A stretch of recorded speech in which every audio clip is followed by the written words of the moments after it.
Hey folks, this is the third episode of Campaign Chronicles for Icewind Dale, Rime of the Frostmaiden. Before I go any further, I would like to mention that there are spoilers for Rime of the Frostmaiden in this video, so if you are a current player or is a future player, this might be the time to check out from this video. So just to do a quick recap, in the last session, we had gotten our asses kicked by Auril the Frostmaiden. Yes, we met her when we were first level. And then we decided to run to a cave, had a encounter, question mark, with an ancient white dragon who was being ridden by some terrible folk, I guess. I don't know. We didn't see who was riding the dragon. And then we tried to cut across some woods towards Goodmead, which is my character Val's hometown. We came across a scene of carnage, saw footprints all over the place, and we followed the footprints to a cave system, where we found that in one of the caves there was a fire pit on which a human leg was being roasted, and there was also an animal pen full of sheep and goat around in that place. So that is where we pick up from this session. All of us are inside that cave, next to the fire, just somehow tolerating this terrible smell of burning flesh. The huge footprints that we had been following from the scene of the carnage goes towards the north tunnel, and there are some not as big but bigger than humanoid footprints along with some polar bear footprints that go towards the left tunnel. We stand next to the fire and we send Don Kiro, our ranger, ahead of us. He tiptoes ahead on the icy fields into the cave, and about 50 or 60 feet ahead of us, the tunnel turns left and opens up into a huge natural cavern. Sitting inside that cavern is a giant ogre, drooling and sleeping and snoring. Next to him are 3 huge casks of potentially mead. They even have the sigil of Goodmead town on them. Don Kiro quickly tracks back, silently, very silent, and tells us that, hey, you know the mead that we were looking for? It's probably in there with this gigantic ogre who's sleeping. At this point, Val takes over, and I says, Don Kiro, come on, I need you to go and take your shot while the enemy is still asleep. Don Kiro goes straight up into there and takes his longbow and whoosh, shoots straight at the ogre. The ogre wakes up, yells, grabs the arrow and breaks the shaft, and yells, me friend, me friend. This sort of, and hearing this, Egric's druid radar went beep, beep, beep, beep, beep, beep, beep, beep, friend, friend, friend. So as Don Kiro shoots, the unconscious ogre runs back, and the ogre starts walking towards us. Egric runs straight up and be like, hey, we're friends, we don't need to fight. He rolls terrible persuasion. On its turn, the ogre brings down its huge club on Egric's head and reduces him to basically 5 hit points. The rest of the party are about 30 feet away from Egric. Egric is in the tunnel, blocking the ogre's way from coming any further towards us, but he's on death's door. We need to do something about it. And at this point, my character Val is just under his breath muttering, this fool is going to die. However, before we can do much about this, from the other tunnel, from the left tunnel, we hear footprints and howling of bear. The footprints come all the way up and we see a huge humanoid, not as big as the ogre, but 10 feet tall. And it's time for initiative.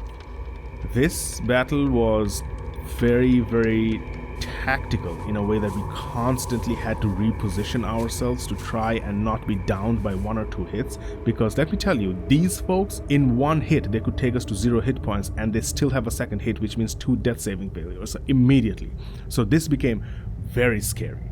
Egric turned into a bear, knocked the ogre prone, and then grappled it with his huge paws. But on the next turn, the ogre escaped from his grapple and hit him again. Don Kiro, staying very much at range, far away from either one of these melee opponents, and kept shooting at the ogre and doing an enormous amount of damage, by the way.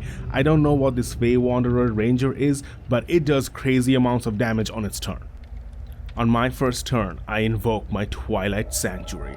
I describe it as like curling up into a ball and then coming out into a fallen angel pose, and then as my eyes open up, there's just black inky voids with stars and planets floating around in them, and all around me there are these tiny motes of light floating around. The tattoos that Val has on his arms, which by the way, my character Val has the tattoo of the summer arm of the Milky Way on his right hand and the tattoo of a winter arm of the Milky Way on his left arm.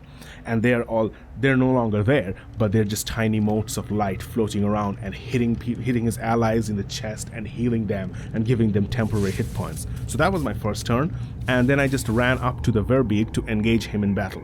Raven the Paladin and Val the Cleric run up to the other creature, which is called a Verbeeg, which to me sounds like very big.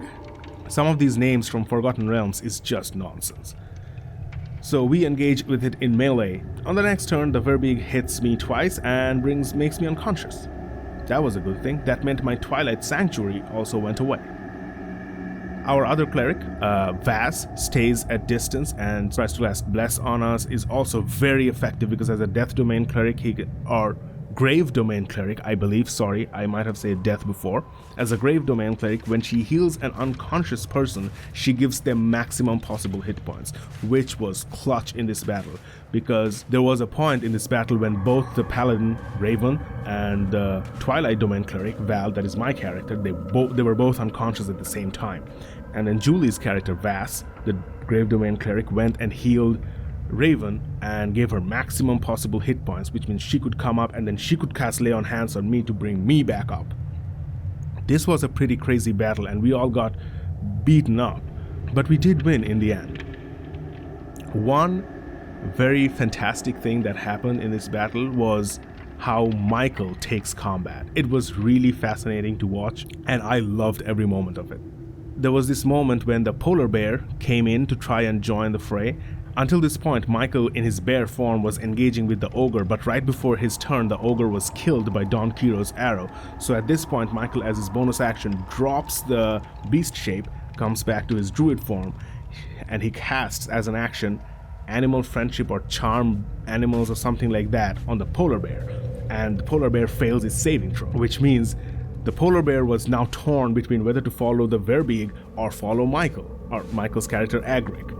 And there was this moment of tension between when the Verbeeg is trying to convince the polar bear to attack the unconscious Val, which would have probably killed him, but at the same time Agric is trying to convince the polar bear not to do that, and I think that's what saved Val's life. That's what helped me not lose my character. That was fascinating. And even on the next turn, what Agric did was he reached up to the fire with the roasting meat on it, grabs the meat and throws it into the other tunnel so that the polar bear would run after it. And the polar bear did because it was charmed by him, which essentially nullified a multi-attacking opponent from the field. I think if that was not the case, one or two of us would have died. So it was amazingly effective. After the battlefield is quiet, Val turns towards Raven and asks, "My lady, would you do me the honor of chopping off this person's head?"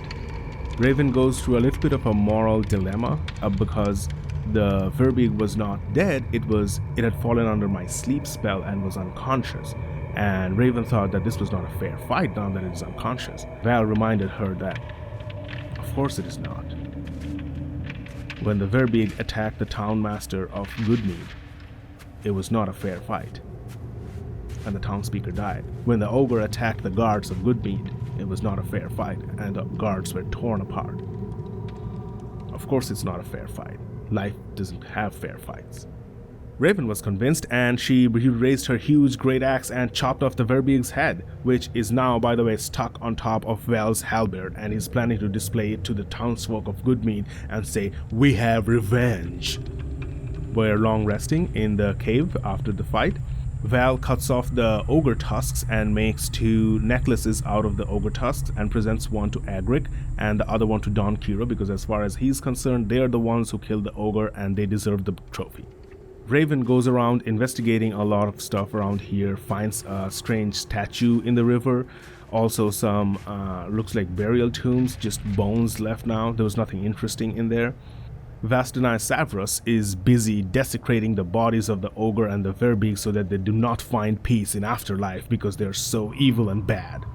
Now, this episode is going to make me sound incredibly narcissistic about this game, but I swear that's not the case. There was room for everybody to roleplay, but the moments that stuck with me the most obviously involved me, so it is not a very unbiased, completely neutral point of view. I thought there was a very poignant moment between Val and Agric, where Val goes up to Agric and says, "I'm really glad you didn't die out there." And Agric turns around and says, "I think it is important that we give everyone a chance to avoid conflict." Val says, "This is a harsh place, but I'll always let you try."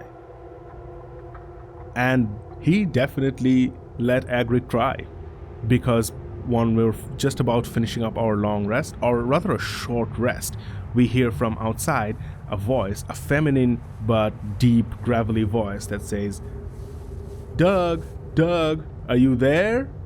Don Quiro and Vass sneaks out and sees that this is another Verbeeg, a feminine one, who is walking up towards the caves. Vass hides and Agric approaches the Verbeeg and tries to parley with her. This does not go very well, because she quickly figures out that her partner, potentially, is dead, and lifts her huge club and smacks down Agric, who goes unconscious. And it is initiative again.